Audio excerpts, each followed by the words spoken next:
Hello everyone, welcome back to my channel. आज का topic है हमारा states of matter. States of matter में हम किस तरह से मैटर को जो है ऑब्जर्व करेंगे, हम पता लगाएंगे अपने सराउंडिंग्स में। हमें सभी मैटर को देखना है और पता लगाना है उनकी स्टेट्स। हम पहले स्टेट्स के बारे में पढ़ते हैं, उसके बाद हम अपनी एक्टिविटी करेंगे जो अपने सराउंडिंग में जितने भी मैटर हैं उनको आइडेंटिफाई करने की कोशिश करेंगे। चलिए स्टार्ट करते हैं। States of matter.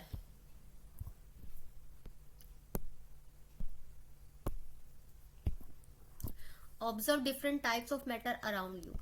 सबसे पहले आप जहां बैठे हुए हैं वहां अपने आसपास के सारे मैटर्स को, जितने भी जो सामान रखा हुआ है, आप उनको ऑब्जर्व करो।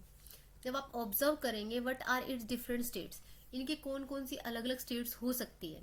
We can see that matter around us exist in 3 different states. हम देखते हैं कि जो हमारे आसपास में जो मैटर है वो 3 स्टेट्स में एग्जिस्ट करता है। That is solid, liquid and gas.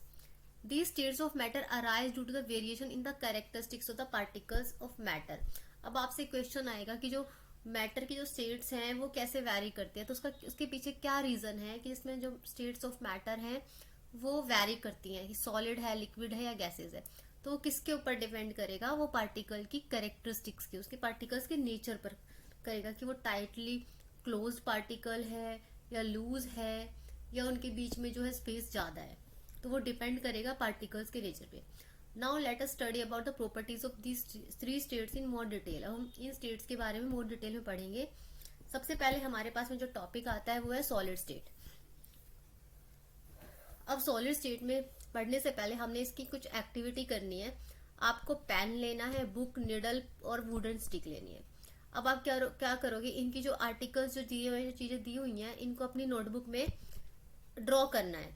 Do all these have a definite shape. आपको आइडेंटिफाई करना है क्या इन सबकी कोई एक शेप है, अलग अलग बाउंड्रीज है, इनका फिक्स्ड वॉल्यूम है, ये आप आइडेंटिफाई करेंगे। उसके बाद आप हैमर्ड लेंगे।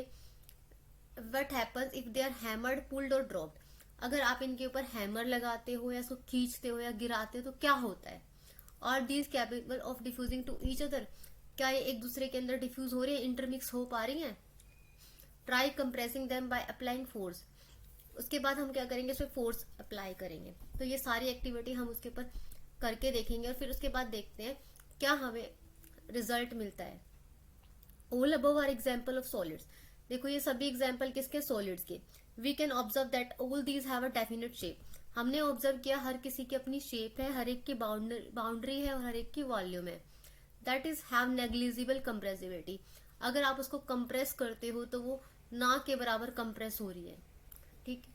Solid have a tendency to maintain their shape. तो इससे हमें पता चलता है कि सॉलिड के अंदर क्या होता है, अपनी शेप को मेंटेन करने की टेंडेंसी होती है।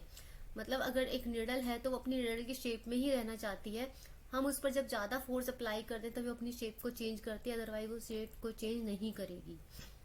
सॉलिड्स में break under force but it is difficult to change their shape because so they are rigid. जब हम इसे फोर्स अप्लाई करते हैं तो ये ब्रेक डाउन हो जाती है, बट ये अपनी शेप को चेंज नहीं करती। अगर एक पेन है, पेन को हमने पे फोर्स लगाया तो वो टूट जाएगा, बट ऐसा नहीं होगा कि वो सिलेंड्रिकल शेप में है तो उसने सर्कुलर शेप ले ली, नहीं, वो शेप में चेंज नहीं कर पाएगा। तो ये किसकी कैरेक्टरिस्टिक्स थी? ये सॉलिड की कैरेक्टरिस्टिक्स थी। अब हम कुछ फॉलोइंग एग्जाम्पल्स लेते हैं। जैसे रबर बैंड है, आप इसको खींचते रहोगे तो अपनी शेप को जो है चेंज करता है।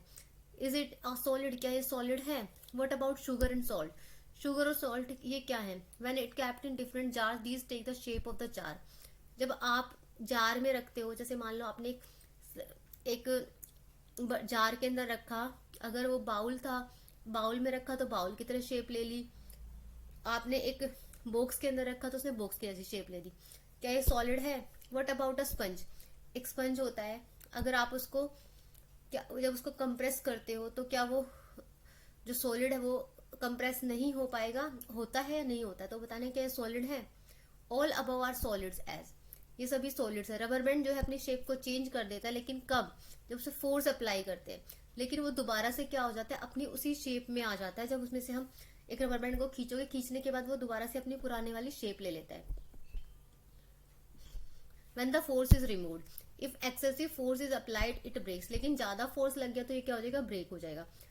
The shape of each individual sugar और सॉल्ट क्रिस्टल रिमेन्स फिक्स्ड। इनकी जो शेप है हर एक की इंडिविजुअल की क्या रहती है, फिक्स रहती है। अगर एक शुगर का जो दाना, चीनी का जो दाना है, वो चाहे आप किसी भी बर्तन में रखो वो वैसा ही रहेगा। Whether it take in our hand, चाहे अपने हैंड में रखो, चाहे प्लेट में, चाहे जार में, वो वैसा वो दाना सेम ही रहेगा। स्पंज है, उसके अंदर छोटे छोटे होल्स होते हैं जिसमें से एयर चली जाती है। तो उसको प्रेस करते हैं तो एयर क्या होती है, बाहर आ जाती है, और हम उसको इसलिए क्या कर सकते हैं, कंप्रेस कर सकते हैं। तो ये सारे किसके एग्जाम्पल्स है, these were solid. Next topic is our liquid state. अब हम लिक्विड स्टेट को नेक्स्ट क्लास में कंटिन्यू करेंगे।